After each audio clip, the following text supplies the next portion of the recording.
열왕기하 들어갑니다. 열왕기하 12장입니다. 열왕기하 12장의 핵심 장은 4절과 5절입니다.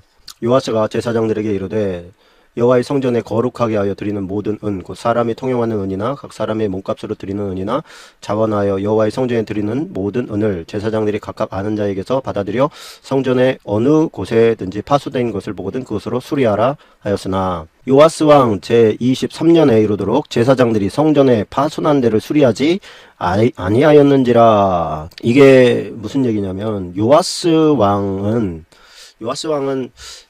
참 괜찮은 왕이었습니다. 괜찮은 왕인데 이 요아스가 등극하고 나서 제사장 여호야다라고 하는 사람이 있습니다. 우리 설명을 하고 넘어가야 될 것 같습니다. 자, 이제 조금 윗단계로 좀 올라와 봐야 될 것 같아요. 남유다에 여호사밧이 있습니다. 여호사밧. 글씨 좀 못 써도 이해해 주시기 바랍니다. 그리고 북쪽에는 아합이 있었습니다. 아합과 누가 결혼했죠? 이세벨이 결혼을 했습니다. 그리고 이세벨은 어디? 시돈에서 왔지요. 이 아합과 이 북이스라엘의 여호사밧이 동맹을 맺습니다. 동맹을 맺는 그 과정 가운데 여호사밧의 아들 이름이 여호람이라고 합니다. 여호람. 북이스라엘들 남유다 왕들 얘기하는 거예요. 근데 아합의 딸이 있는데 딸 이름이 아달랴입니다. 아달랴. 자, 이 여호람과 아달랴를 정략 결혼을 시키면서 당신과 나와 친하게 지냅시다 이렇게 된 거예요. 서로 이제 전쟁 나면 서로 좀 돕고 그렇게 우애 있게 좀 지내봅시다 이렇게 된 것이죠. 그리고 나서 여호람과 아달랴 사이에 낳은 자식이 있는데 그게 아하시야라고 합니다. 아하시야. 성경이 진짜 재밌으려면 족보가 풀리면 족보를 풀어나가면 여러분들이 성경의 재미를 느끼기 시작합니다. 성경이 정말 심오하고 정말 재밌구나. 자, 이 아하시야가 나중에 죽게 되죠. 죽게 되는데 죽고 나서 아달랴가 자기가 쓱 끼어들어서 왕이 됩니다. 요게 이제 그런데 이때에 이제 누구랄까요? 요 다음이 여기 요 부분은 조금 다시 해봐야 되겠습니다. 여기서 이제 아하시야부터 시작할게요. 아하시야가 죽고 나서 아달랴가 등극을 합니다. 그 아하시야의 모친이에요. 모친. 그 아달랴는 누구라고 그랬죠? 아합과 이세벨의 딸입니다. 딸인데 아달랴가 어떻게 했냐면 아하시야의 다른 아들, 그러니까 아하시야가 이제 뭐라 그럴까요? 부인들을 열어뒀지요. 그 부인들을 열어뒀는데 그 부인들 틈바구니에서 있는 아들들을 아달랴가 다 죽였어요. 자기가 왕을 하려고. 그리고 나서 간신히 그 누이 한 사람이 살린 사람이 있는데 그게 누구냐면 요아스입니다. 요아스. 그 누이가 누굽니까? 그 이름이 여호세바라고 하는 누이예요. 누나가 요아스를 어디다가 숨기냐면 성전에다가 데려다가 놓고 숨깁니다. 성전. 어떻게 할 수 있었느냐? 성전에 좀 족보가 너무 어렵게 가는 것 같기도 합니다. 제가 여러분들 나중에 되면 고마워하게 될 겁니다. 이해의 폭이 넓어지면서 목사님 얘기가 이 얘기였구나 하는 게 나중에 이제 알게 되거든요.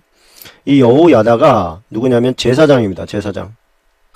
제사장이다 보니까 아달랴는 누구냐면 바알과 아세라를 아주 지독히 섬기는 그 북쪽 아합과 이세벨의 딸이란 말이에요. 이세벨이 얼마나 그 바알과 아세라를 섬겼습니까? 그래서 남쪽을 좀 너희 아달랴야 네가 남쪽을 전부 다 바알과 아세라를 섬기게 만들어라. 그래서 이제 파송 보냈던 거 아닙니까? 그래서 이제 왕까지 됐으니까 정말 이제는 바알과 아세라를 신전을 많이 세웠는데 중요한 것은 성전만큼은 어떻게 건들 수가 없는 거예요. 왜? 이스라엘 유대 사람들 전체의 마음속에 이방 여자 아닙니까? 이방 여자가 성전을 들락거릴 수는 없는 거예요. 그것을 누나였던 여호세바가 알고 얼른 성전에다 데려놓은 겁니다. 어떻게 가능했다고요? 그 남편이 여호야다라고 하는 제사장이었기 때문에 가능했던 겁니다. 제사장. 성전에서 몇 년을 기르냐면 6년을 길러요. 6년. 자, 요아스 6년까지 이제 그 총 7살 때 이제 여호야다는 성전 그 이제 경비병들을 통해서 왕으로 세웁니다. 왕으로. 자, 다시 한번 이제 돌아오겠습니다. 여기 뭐 일단 요아스를 좀 써봅시다. 자, 요아스를 왕으로 삼은 사람이 누구라고 그랬죠? 여호야다라고 그랬습니다. 여호야다. 여기서부터는 이제 슬슬 머리가 아파지죠. 이제 그만하겠습니다. 이게 제사장이에요, 제사장. 왜냐면 요거를 좀 알아야 재미가 있어요. 재미라기보다는 좀 교훈을 제대로 이해할 수가 있습니다. 자, 여기까지 하고 제가 다시 화면을 좀 넘어가겠습니다. 자, 여기 보면 여호야다가 그 요아스를 왕으로 세우고 그 다음에 등극하게 해줍니다. 요아스가 몇 살 때? 7살 때입니다. 요아스가 7살 때 이제 왕으로 세우는데, 왕으로 세우고 나서 그 다음에는 아달랴를 죽입니다. 아달랴를 죽이고 요아스를 왕으로 삼았는데, 요아스가 왕이 되고 나서 이게 하나님 앞에서 이제 어떻게 좀 경건하게 살아야 되겠다 이런 마음이 든 거예요. 감사하기도 하고 자기가 죽을 존재가 이제 살아난 거 아니겠습니까? 그러다 보니까 이제 하나님의 전에 감사할 수 있는 마음을 갖고 싶었던 거죠. 그래서 성전이 낡고 허물어졌어요. 왜? 그 아달랴가 오면서 성전으로 향하는 사람들의 마음을 많이 바알과 아세라한테로 향하게 했기 때문에 그렇습니다. 그러지 못하도록 이제는 돌아와서 하나님께 영광을 돌릴 수 있도록 성전을 좀 아름답게 꾸미고 싶었던 거예요. 바알과 아세라의 신전만큼도 못하게 해서는 안 되겠다 이런 마음을 가지고 요아스가 이제는 그 성전에다가, 야, 너네가 이 성전에 따로 성전 보수비를 모집하는, 헌금하는 그런 통을 만들고 거기다 헌금하는 것은 성전 보수비로 사용을 해라. 그래가지고 사람들이 와서 이제 거기다가 성전 보수비를 넣는데 그것을 가지고 성전 보수를 하지 않는 거예요. 그리고 이제 부족했던 어떤 그런 그 이제 제사장들에게 이제 막 분배 쪽으로 갔던 것 같습니다. 그러다 보니까 이제 왕이 나이는 어리지만 이제 주변에서 또 얘기하는 사람들이 있었을 거 아닙니까? 아니, 왜 성전 보수비가 다 제사장들한테 들어갑니까? 그건 말이 안 되지 않습니까? 그랬더니 불러서 얘기하는 거예요. 아니, 왜 당신들 그 성전을 보수하라는데 그것을 쓰지 않고 다 당신들이 가져가는 겁니까? 이제부터는 파손한 데를 당신들이 고치지 마시오. 내가 직접 가겠어. 그랬더니 제사장들이 알겠습니다. 그렇게 하십시오. 그래가지고는 이제는 그 통을 그 성전에다가 밖에다가 놓고 그 돈을 갖다가 왕실에서 관리하면서 성전 보수하는 기술자들에게 맡겨가지고 그 성전을 잘 보수를 하게 만듭니다. 자, 그렇게 보수를 하다가 이 사람이 마음이 바뀌는 일이 벌어지는데, 그건 뭐냐면 자기를 왕으로 삼았던 제사장 여호야다 있지 않습니까? 그 여호야다가 죽어요. 이제 나이가 들어서 이제 죽게 되는 기점으로 해가지고 이 사람의 마음이 바뀌기 시작합니다. 그때까지만 해도 신앙생활을 잘하고 있다가 어느 한순간에 이제 사람들의 말을 귀담아 듣기 시작했어요. 제사장이 그래도 옆에서 보좌하고 이러시면 안 됩니다, 저러면 안 됩니다 이렇게 하는 와중에도 왕이요, 이제 여호야다의 말을 들으면 됩니다, 안 됩니다 하는 막 주변 이제 그 어떤 신하들의 말이 있었을 거 아닙니까? 말에 이제는 조금씩 휘둘리기 시작한 거예요. 그래서 그 사람들의 말을 받아들이고 이제는 좀 주체적으로 내가 스스로 이제 알아서 해야 되겠다. 그러면서 시작한 것이 이제 우상숭배에 빠지게 됩니다. 안타까운 일이지요. 우상숭배에 빠지고 그 못된 짓 하고 이런 모습을 보면서 여호야다의 아들이 스가랴인데, 이 스가랴가 와가지고 왕에게 그러는 거예요. 폐하, 이렇게 하시면 어떻게 합니까? 이렇게 되면 나라가 바로 설 수가 없습니다. 하나님께서 복 주시는 나라가 세워질 수가 없습니다. 이러시면 안 됩니다 하고 강권하지요. 옳은 소리를 직언을 합니다. 그랬더니 그 모습을 보고 이 왕이 저자를 죽여라 그래가지고 그 자기를 왕으로 설 수 있도록 만들어준 자기의 누이의 아들이면서 매형의 아들인 스가랴를 죽입니다. 스가랴 뿐만 죽이는 게 아니라 그의 형제들까지 다 죽여버려요. 이것은 다시 말하면 뭐냐면 여호야다를 정치적인 경쟁 상대로 봤던 겁니다. 그래서 여호야다의 귀를 이을 수 있는 싹을 다 제거해버린 거예요. 미쳐버린 것이죠. 권력의 맛에 취하고 나서. 그렇게 이제 스가랴를 죽이고 나서 1년 딱 후에 이제는 아람이 쳐들어오게 됩니다. 아람이 강대한 나라가 쳐들어와서 참 요아스와 전쟁을 해서 완전히 패하지요. 패하고 나서 패해서 온 사람을 갖다가 그 스가랴를 따랐던 제사장들을 충성스럽게 따랐던 사람들도 어떤 한 세력이었는데, 이 세력이 이런 왕은 있어봐야 이스라엘에게 도움이 되지 않는다, 이스라엘을 더 타락시킬 거다라고 하는 그런 생각하에서 죽이고 말아요. 죽여버리니까 어떻게 됩니까? 반역이라고 하기는 그렇지만 영모 비슷하게 된 것이죠. 그래서 20절 보면 쭉 내려서 여러분들의 눈은 벌써 가 있겠죠. 요아스의 신복들이 일어나 반역하여 신라로 내려가는 길가에 밀로궁에서 그를 죽였고, 그를 쳐서 죽인 신복은 시므아스의 아들 요사갈과 소멜의 아들 여호사바드였더라. 그는 다윗성에 그의 조상들과 함께 장사되고 그의 아들 아마샤가 그를 대신하여 왕이 되니라. 그러면서 이제 아들대로 넘어갑니다. 그러면 이 아들은 어떻게 하겠어요? 아버지가 살해됐는데. 이 아들은 또 그들을 죽인 적들을 찾아내서 그들을 또 죽이게 됩니다. 이게 북이스라엘의 왕들이 몇 명이 좀 같은 이름들이 있어요. 저도 헷갈리는 때가 있는데, 뭐 요아스라든가 여호람, 뭐 이런 사람들 있죠. 이런 사람들의 이름이 같아요. 그것도 남북이 같은 시대에 같은 이름을 가진 사람이에요. 당연히 헷갈릴 수밖에 없겠죠. 그래서 여러분들이 이제 성경을 볼 때 어느 정도 익숙해지기 전까지는 그 남쪽과 북쪽의 왕들을 비교해 가면서 보는 게 좋습니다. 그래서 이 비교한 게 있는데, 저도 가끔 헷갈려서 이렇게 가지고 다닙니다. 이런 식으로. 요 가운데 있는 라인은 뭐냐면, 이게 그 당시에 있었던 선지자들 계보예요. 선지자들. 이 선지자는 어느 왕 때부터 어느 왕 때까지 있었다, 뭐 이런 것들인 거죠. 이런 거를 놓고 봐야 그래도 조금 이해가 됩니다. 요거 혹시 필요하신 분 있으면 이 유튜브 밑에다가 댓글을 달아 놓으시면 제가 그분께 보내드리도록 그렇게 하겠습니다. 아니면 교회 오시면 교회에서 제가 드리도록 하겠습니다. 그래서 그 뭐 12장에서는 제사장 여호야다의 아들 스가랴 그 형제들을 죽인 복수를 하는 것으로 끝납니다. 자, 13장으로 넘어갑니다. 13장으로 넘어가셔서 13장 14절에 보면 이런 장면이 나옵니다. 그 13절에서 요아스가 죽는 장면이 나오잖아요. 요아스가 그의 조상들과 함께 참 이스라엘 왕들과 함께 사마리아 장사되고 여로보암이 그 자리에 앉으니라. 근데 14절에서는 뭐라고 나옵니까? 엘리사가 죽을 병이 들매 이스라엘 왕 요아스가 그에게로 내려와 자기의 얼굴에 눈물을 흘리며 이르되 내 아버지여 이스라엘 병과 마병이여, 이렇게 얘기를 한단 말이에요. 이 얘기는 무슨 얘기냐? 이 요아스는 북이스라엘의 요아스를 말하는 겁니다. 북이스라엘의 요아스. 비록 하나님을 섬기지는 않아요. 그리고 송아지 우상 있지 않습니까? 그 송아지 우상을 하나님이라고 생각을 하고 지금 이 사람들이 믿는 거잖아요. 그래, 송아지 우상도 섬기면서 또 바알과 아세라도 섬기면서 여러 가지 복잡합니다.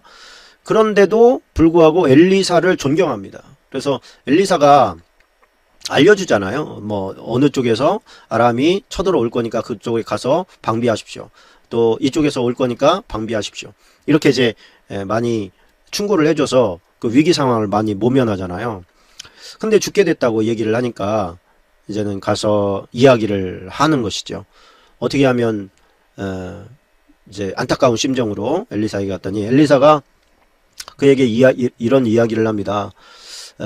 엘리사가 그에게 이르되 활과 화살들을 가져오소서 하는지라 활과 화살들을 그에게 가져오니 또 이스라엘 왕에게 이르되 왕의 손으로 활을 잡으소서 하매 그가 손으로 잡으니 엘리사가 자기 손을 왕 손에 위에 얹고, 이게 옛날에는 이제 안차라고 그런 표현으로 썼는데 이게 손을 딱 얹고서 이제 기도를 해주는 거예요. 기도를 해주고 창을 여십시오. 그래서 창을 열면 쏘십시오. 그래서 막 쏘는 것이죠. 그것이 당신이 아람을 멸절하도록 당신이 승리를 거두도록 할 것입니다. 그리고 화살을 집으십시오. 그래서 또 화살을 가지고 들었더니만 바닥을 치십시오. 그랬더니 바닥을 딱딱딱 치고서 이제 그만 치는 거예요. 그랬더니 왜 세 번만 치십니까? 당신이 친 만큼 승리를 할 것인데 당신이 세 번만 쳤기 때문에 승리를 세 번밖에 할 수 없을 것입니다. 그런 예언을 또 하게 됩니다. 그러면서 이제 엘리사가 죽습니다. 뭐 에피소드로 20절과 21절에 보면 그런 내용이 나와요. 20절과 21절에 보면 해가 바뀌며 모압 도적대들이 그 땅에 온지라 모압 땅에서 도적대들이 왔대요. 마침 사람을 장사하는 자들이 그 도적대를 보고 그의 시체를 엘리사의 묘실에 들이던짐에 시체가 엘리사의 뼈에 닿자 곧 회생하여 일어섰더라. 자,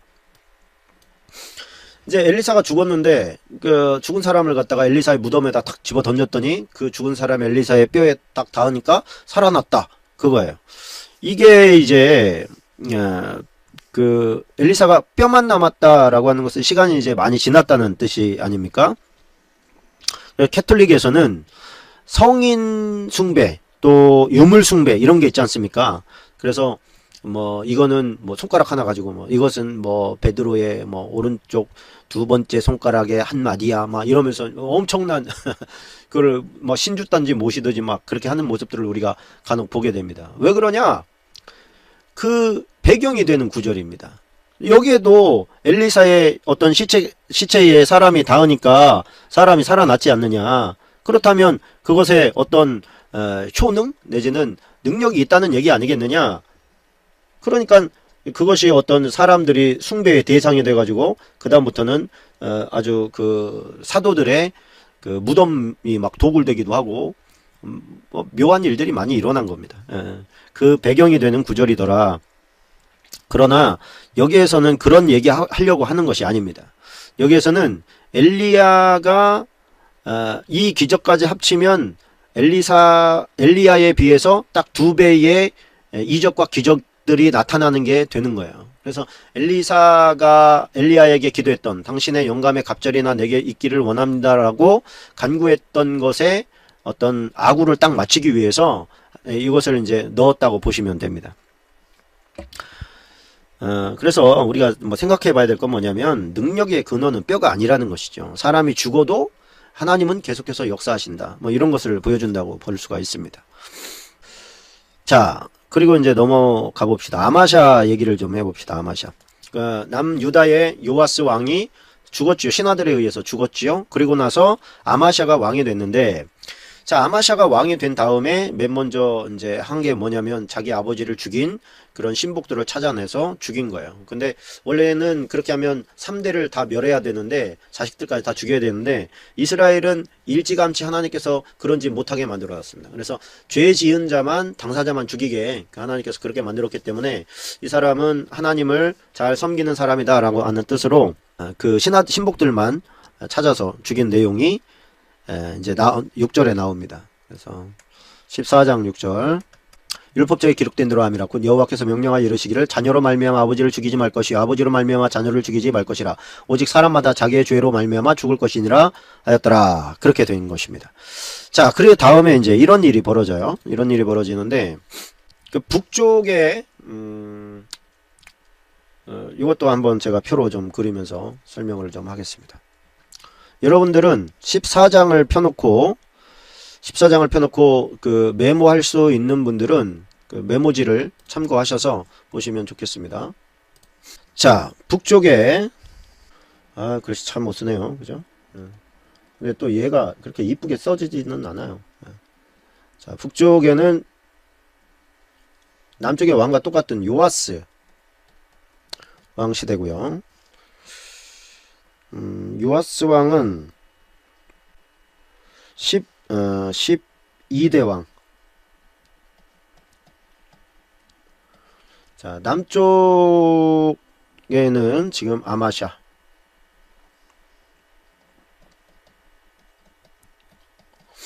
자, 아마샤가 있고요. 에돔이라고 하는 나라가 있습니다. 에돔. 이거는 뭐냐면 이스라엘 지도입니다. 이렇게 이게 나일강이고요. 그 다음에 여기가 어딘지 아시겠죠? 여기가 갈멜산입니다. 갈멜산. 여기는 사해. 여기 사해바다를 기점으로 해가지고 유다, 북이스라엘, IS네요. 자, 여기가 이제 뭐예요? 여기가 이제 에돔입니다. 에돔. 에돔에서 이제 쳐들어온 거예요. 유다를 향해서. 유다를 향해서 쳐들어왔는데 아마샤가 자기의 군대를 보니까 좀 부족한 것 같은 거예요. 어떻게 하면 좋을까? 그래가지고 이 북쪽 왕에게 은 1만 달란트를 주고 10만 명의 용병을 삽니다. 그래서 에돔과 이제 전쟁에 나가려고 하는데 이때 갑자기 북이스라엘 쪽에서 온 이 사람과 또 그 모습을 지켜보고 있던 무명의 하나님의 사람이라고 하는 사람이 온 겁니다. 하나님의 사람이라는 사람이 아마샤에게 찾아왔어요. 아마샤시여, 내가 당신에게 여호와의 이름으로 아뢰을 것이 있습니다. 그게 뭐냐? 당신이 비록 지금 숫자는 적지만 저 북쪽의 사람들 함께 전쟁에 나가는 거 하나님께서 원하지 않습니다. 그러니까 돌려보내도 하나님께서 승리를 주시겠다고 하셨습니다. 돌려보내십시오. 하나님의 사람이요, 내가 저들을 위해서 이미 은 1만 달란트를 주었습니다. 근데 어떻게 저들을 돌려보냅니까? 그러니 아닙니다. 돌려보내십시오. 저들을 돌려보내셔도 하나님께서 승리를 주실 거라고 말씀을 하셨습니다. 그래서 참 어떻게 해야 되나 생각하다가 그래, 그러면 알겠습니다. 돌려보내겠습니다. 그리고서는 돌려보냈단 말이에요.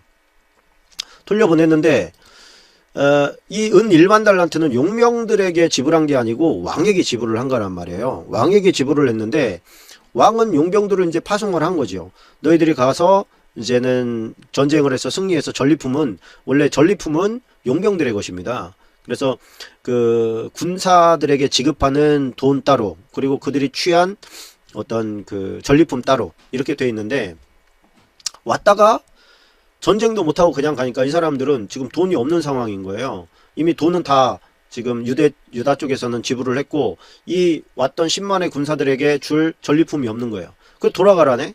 이 사람들이 돌아가다가 성질이 나가지고 이 사람 지금 아마샤는 전쟁에 나가 있고 전쟁에 나가 있다는 얘기는 뭐예요? 군대를 총 수집했기 때문에, 다 데리고 왔기 때문에 유대 마을에는 뭐가 없어요? 남자들이 없어요. 어린애나 할아버지, 그리고 안악들밖에 없단 말이에요.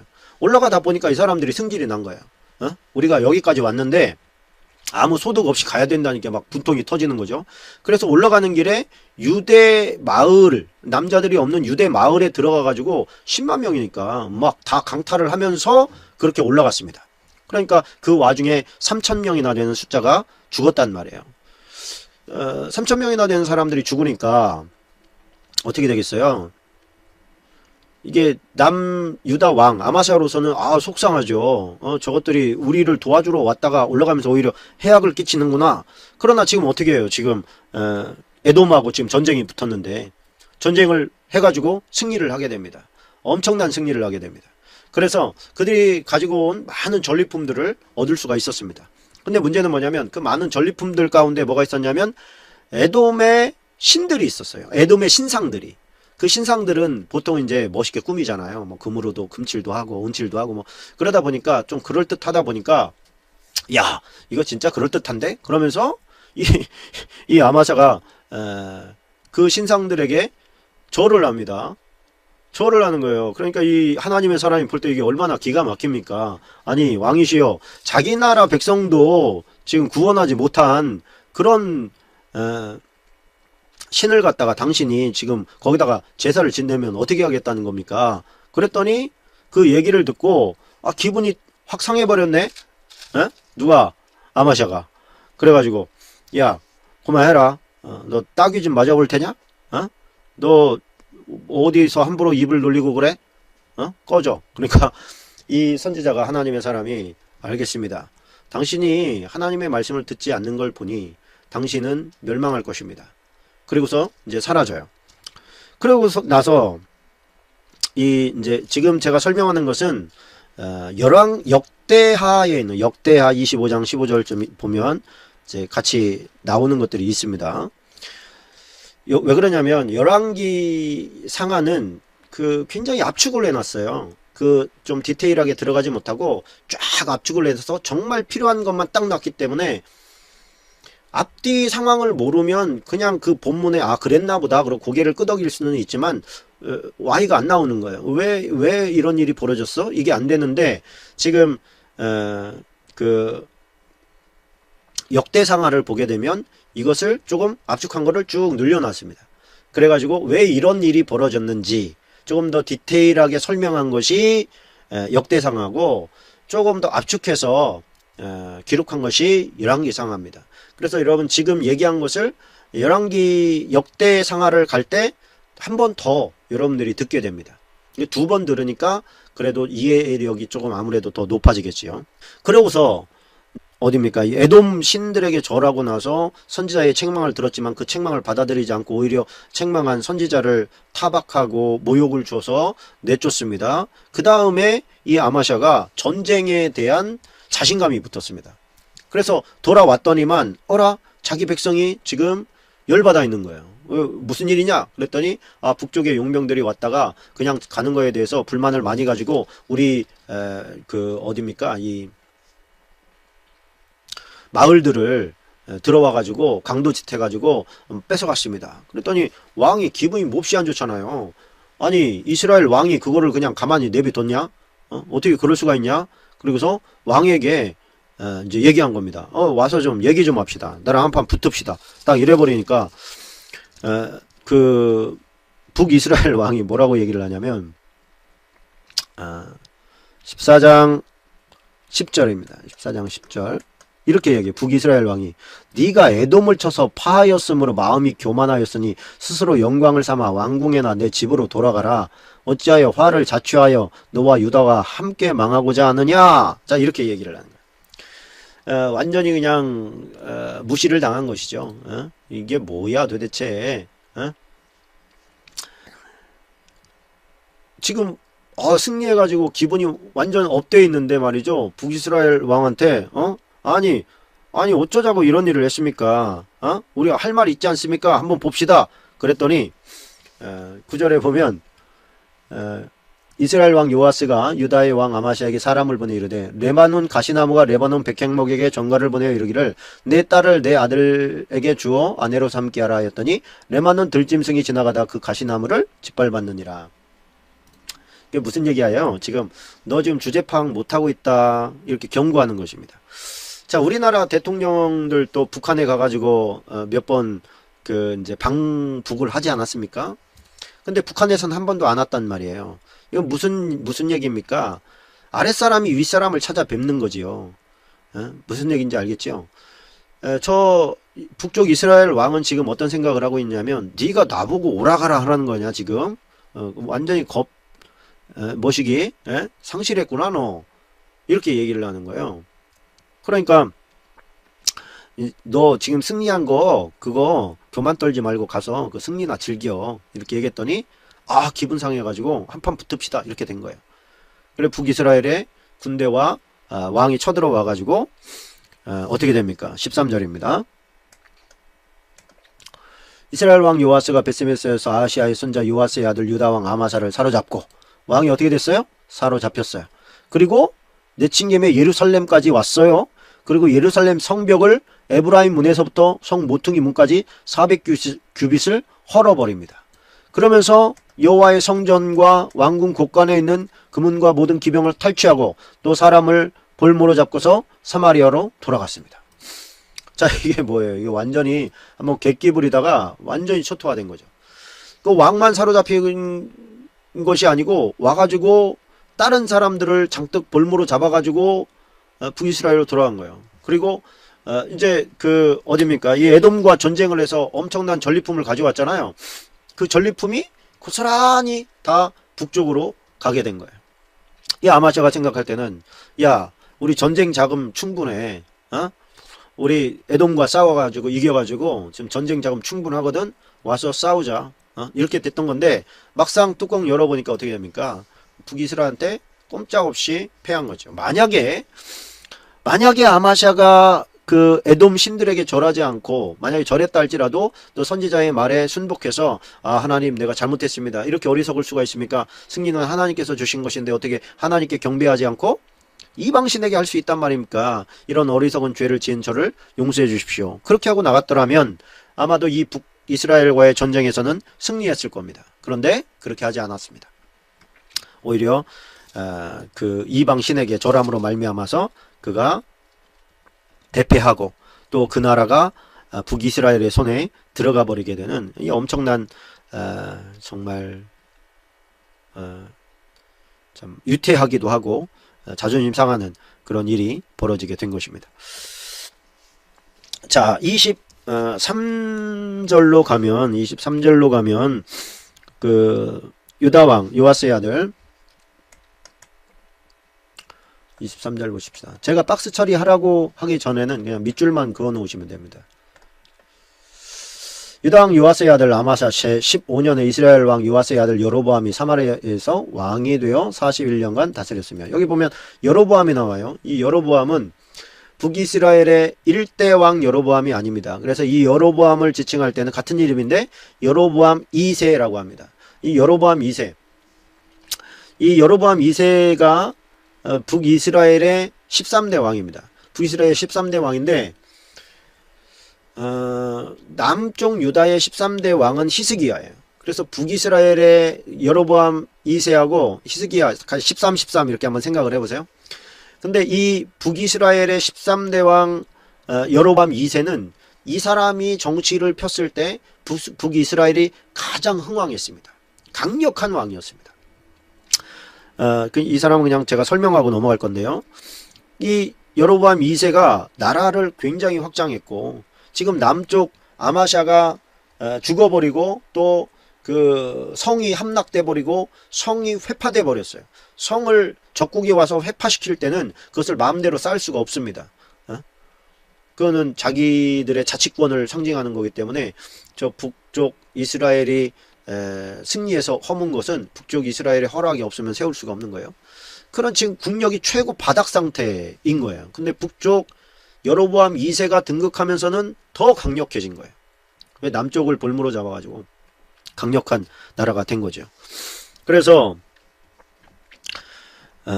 참 뭐 북쪽으로 가면 이제 수리아의 도성 뭐 다메섹 있지 않습니까? 다메섹, 이 다메섹이나 또 동남쪽에 사해바다, 여기까지 영토를 확 늘려버립니다. 예.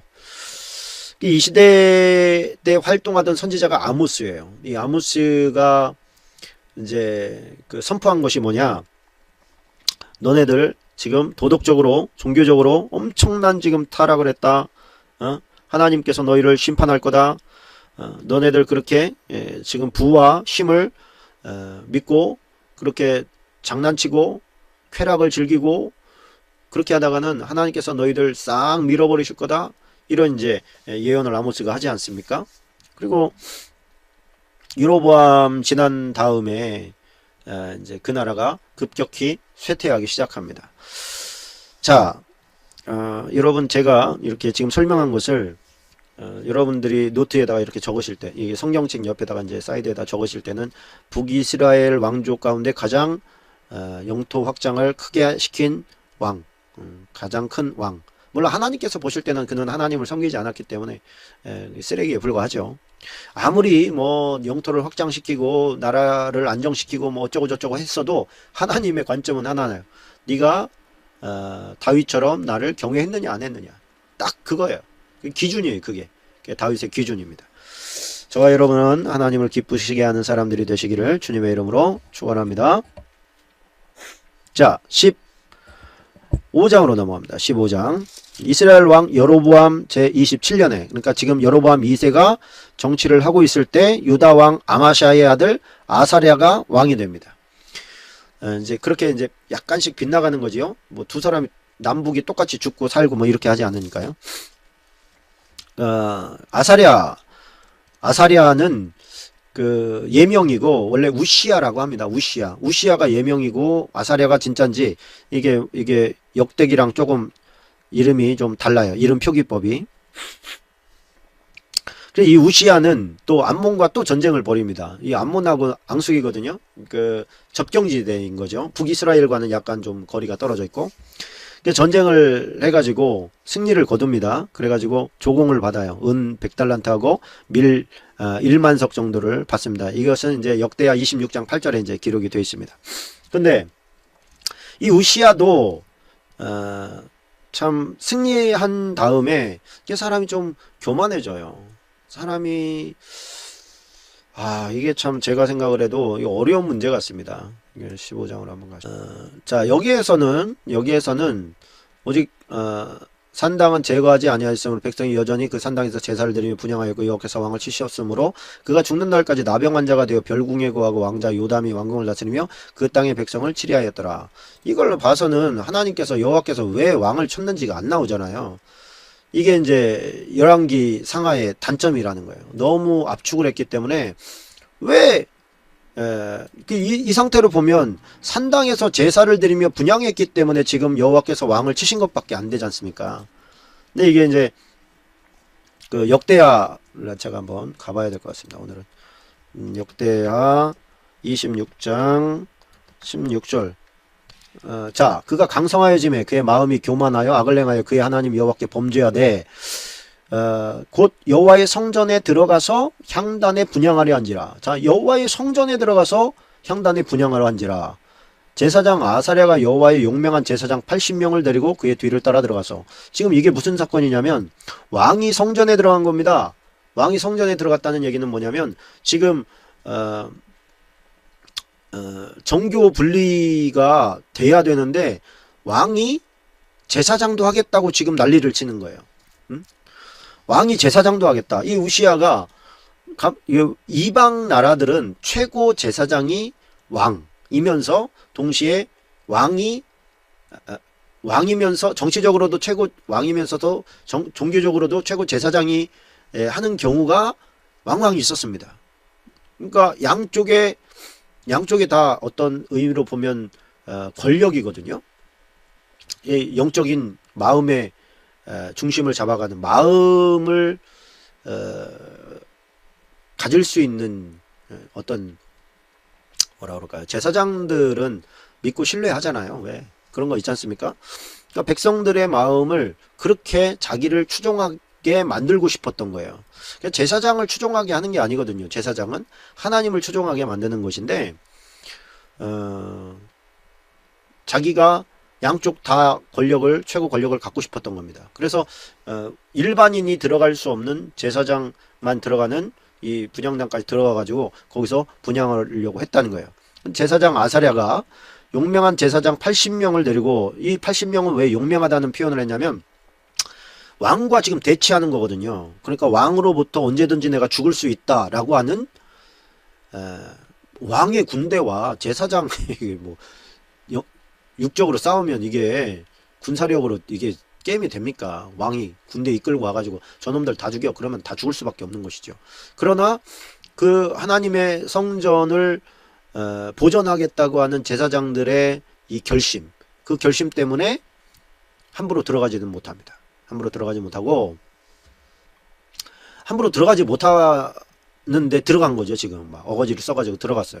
그 나중에 와가지고 보니까 왕이 들어가 있단 말이에요. 막 들어가가지고 왕이시여, 당신이 아무리 왕이지만 여기는 당신이 들어올 수 없는 곳입니다. 빨리 나가십시오. 그랬더니 막 화를 냈어요. 그러면서 우시아여, 여호와께 분향하는 일은 왕이 할 바가 아니요 오직 분향하기 위하여 구별함을 받은 아론의 자손 제사장들이 할 바니 성소에서 나가서서 왕이 범죄하였으니 하나님 여호와께서 영광을 얻지 못할 겁니다. 이렇게 얘기했더니 우시아가 손으로 향로를 잡고 분향하려 하다가 화를 내니 그가 제사장에게 화를 낼 때 여호와의 전 향단 곁 제사장들이 앞에서 그의 이마에 나병이 생긴지라. 이게 무슨 얘기인지 알겠죠? 지금 그 이마에 나병이 생겼어요. 문둥병이 생겨버렸단 말이에요. 언제?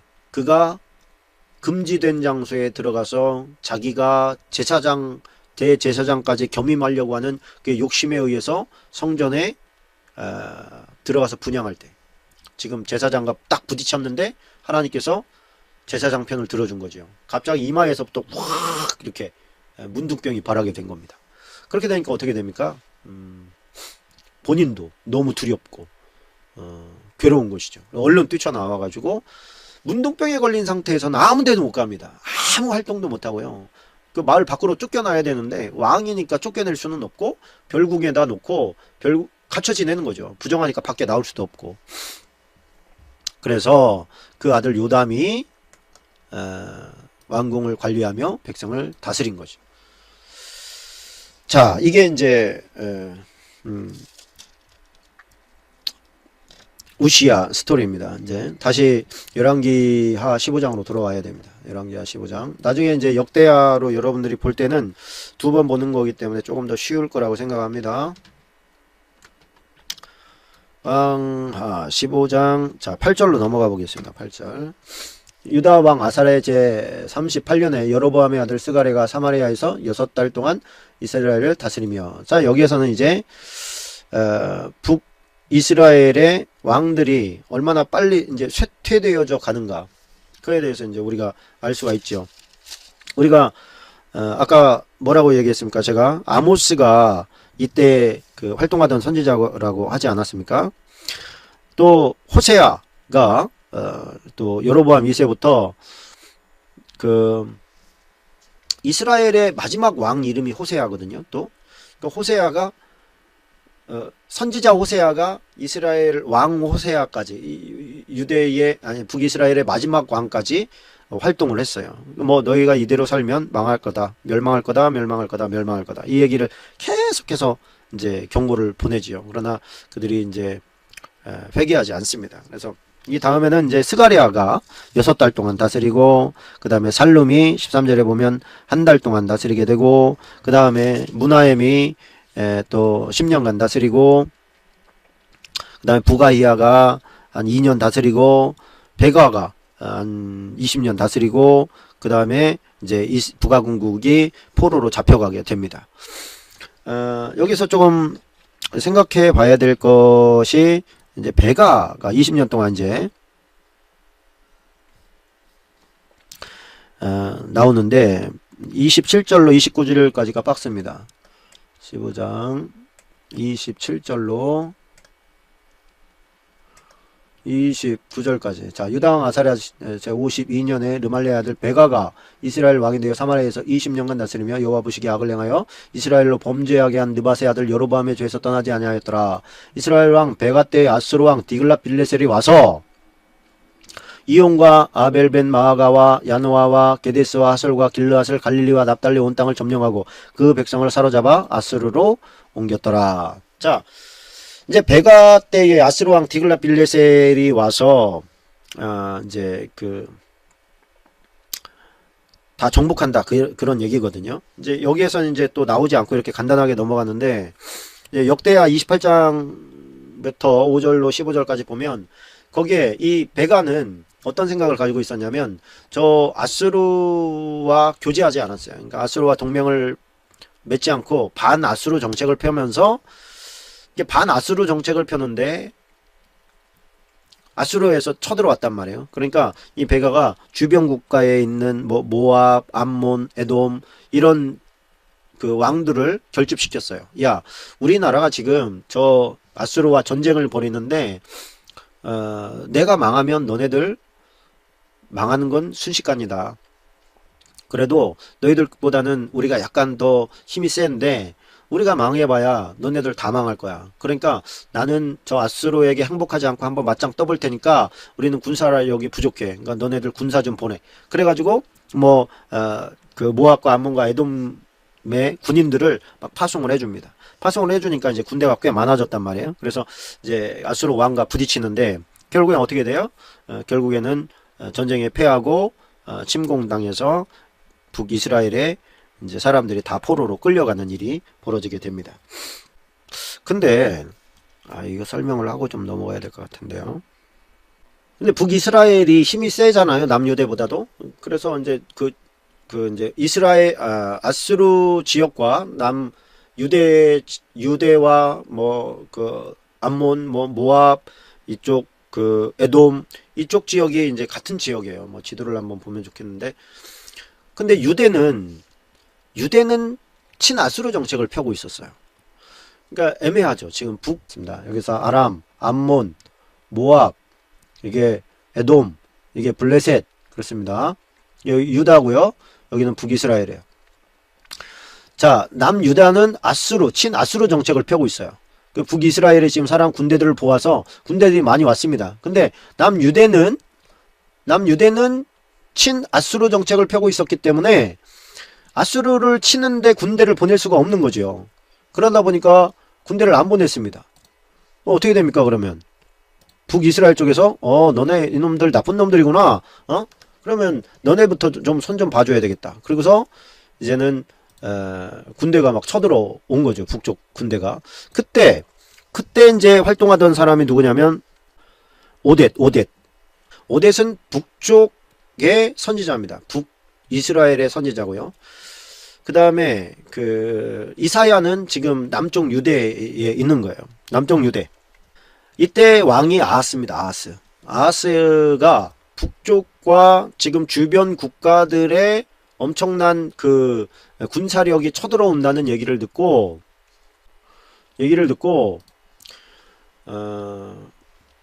이사야 선지자가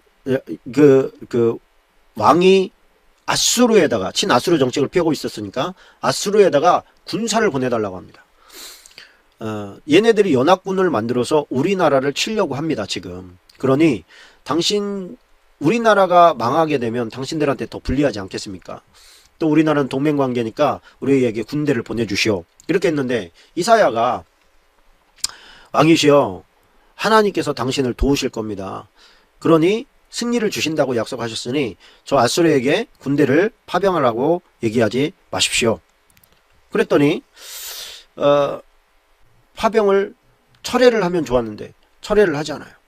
어쨌든 그때 이제 아수르는 아수르대로 유대의 악을 행하면서 돌아가고 그 다음에 북이스라엘은 남유대의 사람들을 다 잡습니다. 다 잡아가지고 포로로 그냥 묶어가지고 질질질질 끌고 갔어요.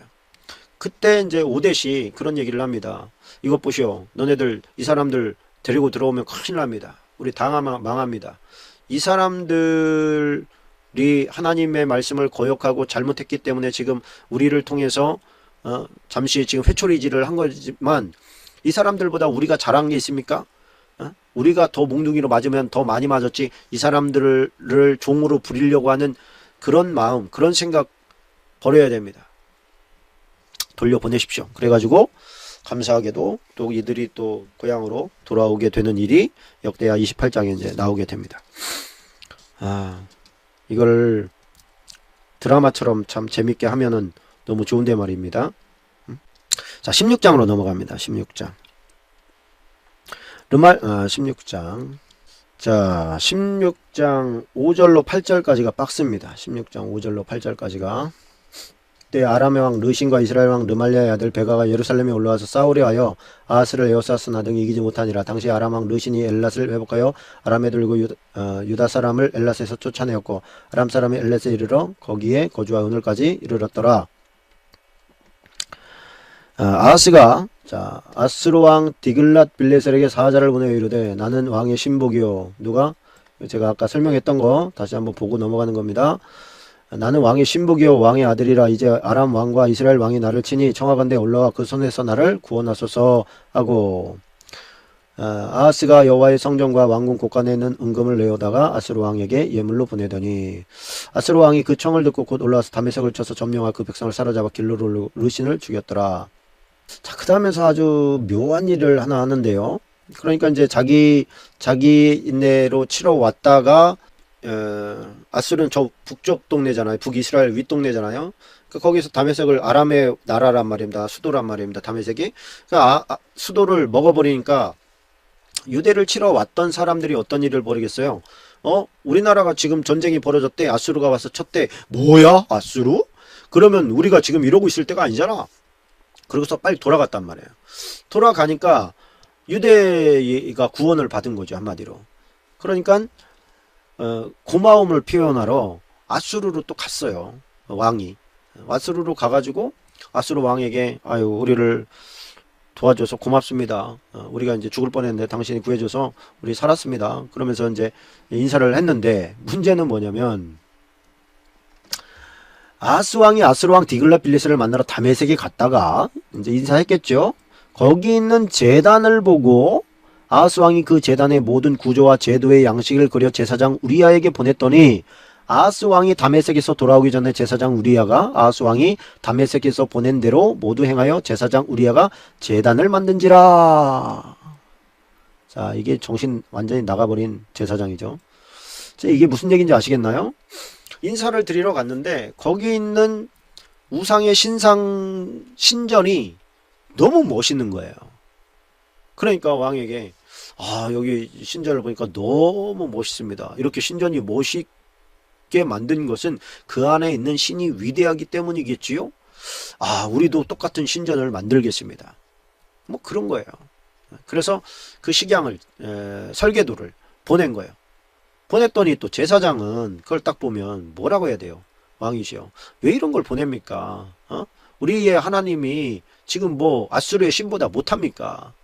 왜 이런 짓을 합니까? 그러고서 이것을 반박하고 왕에게 탄원하고 했어야 되는데, 왕에게 잘 보일 욕심에 또 왕에게 미운 털 박힐까봐 그걸 왕이 오기도 전에 막 사람들 모아다가 미리 또 그걸 만들어 버려요. 그러니까 이게 참 정치와 종교의 어떤 총체적인 타락이라고 할 수가 있죠. 왕을 바로잡고 뭐 왕이시여 여기서 나가시오 아까 말이죠. 왕에게 어떻게 보면 직언할 수 있는 유일한 사람이 제사장인데 이 제사장이 타락해 버리니까 희망이 없는 것이죠.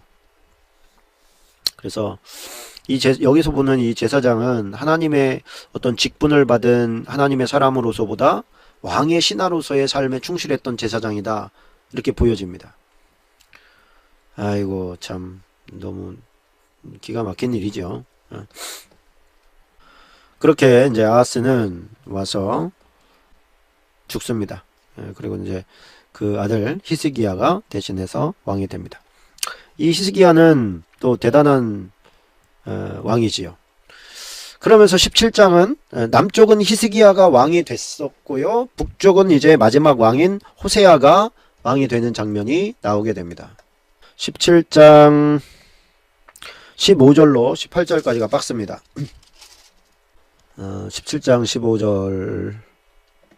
자, 여호와의 율례와 여호와께서 그들의 조상들과 더불어 세우신 언약과 경계하신 말씀을 버리고 허무한 것을 뒤따라 허망하며 또 여호와께서 명령하사 따르지 말라 하신 사방 이방 사람을 따라 그들의 하나님 여호와의 모든 명령을 버리고 자기들을 위하여 두 송아지 형상을 부어 만들고 또 아세라 목상을 만들고 하늘의 일월 성신을 경배하며 또 바알을 섬기고, 이게 뭐냐면 지금 북이스라엘이 너네가 망하는 이유다, 이것이 그러면서 이제 알려준 거예요. 자녀를 불 가운데로 지나가게 하며 복술과 사수를 행하고 스스로 팔려 여호와를 보시기에 악을 행하여 그를 경노하게 하였으므로 여호와께서 이스라엘에게 심히 노하사 그들을 그의 앞에서 제거하시니 오직 유다 지파 외에는 남은 자가 없으니라. 자, 이게 이제 북이스라엘의 멸망 이유입니다. 맨 첫 번째로 한 게 뭐예요? 여호와를 버렸다는 거예요. 여호와의 말씀, 율례를 버렸다는 겁니다. 너희가 여호와를 버렸기 때문에 너희가 망한 것이다, 그 얘기를 하고 싶은 것이지요 지금. 또 송아지 형상이 지금 아직도 계속되어지고 있다라고 하는 것도 보여주고 있고요. 자녀를 불태워 죽이는 이 이방 그 신전에서 행해지던 사악한 짓도 이스라엘에서 벌어지고 있었습니다. 그렇게 이제 범죄하다 보니까 하나님께서 아수르를 내려보냅니다. 아수르를 내려보내서 지금 아수르에서는 유다에서 보낸 돈을 가지고 어떻게 저 다메섹을 아람을 정복했단 말이에요. 아람은 북이스라엘과 어떤 군사력과 이런 거에 있어서 상당히 비등한 관계입니다.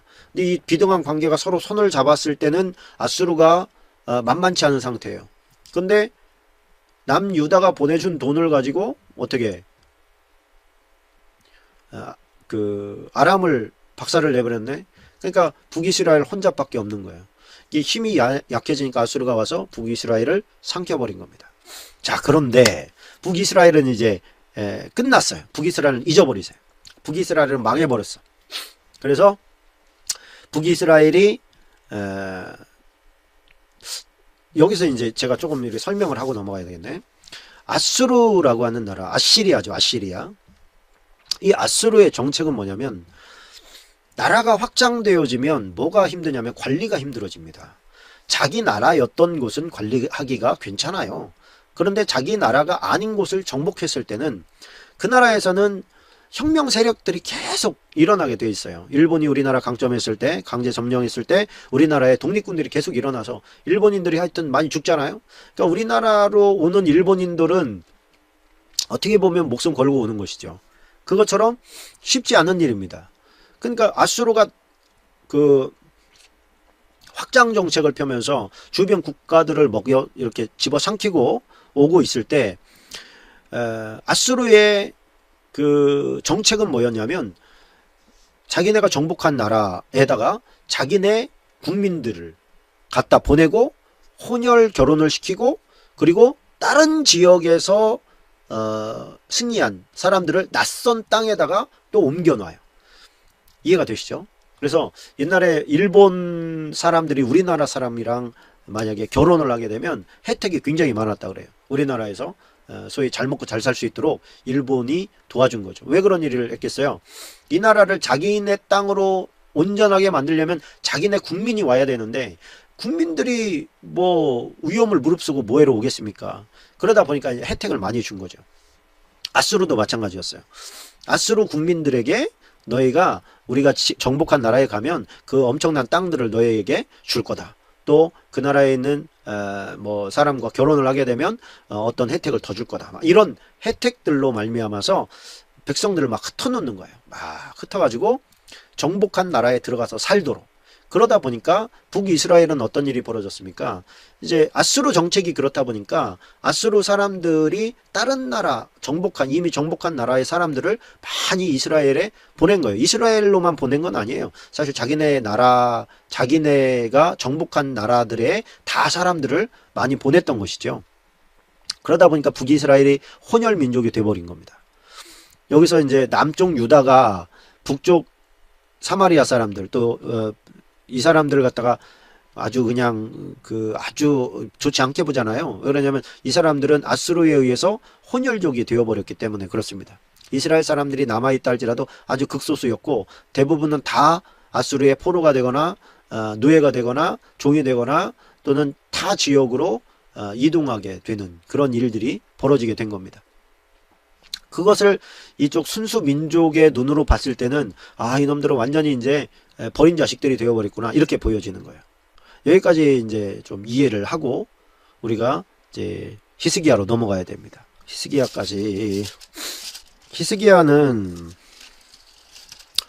스토리가 좀 길긴 하거든요. 좀 갈등이 되네요. 시작을 하면 멈출 수가 없는데 히스기야는 목요일날 합시다. 자, 오늘 여기까지 하도록 하겠습니다. 여러분들 늦은 밤 잘 견뎌주셨습니다. 감사하고요. 오늘도 행복한 저녁 밤 되십시오. 저처럼 감기 걸리지 마십시오. 여기까지 하겠습니다.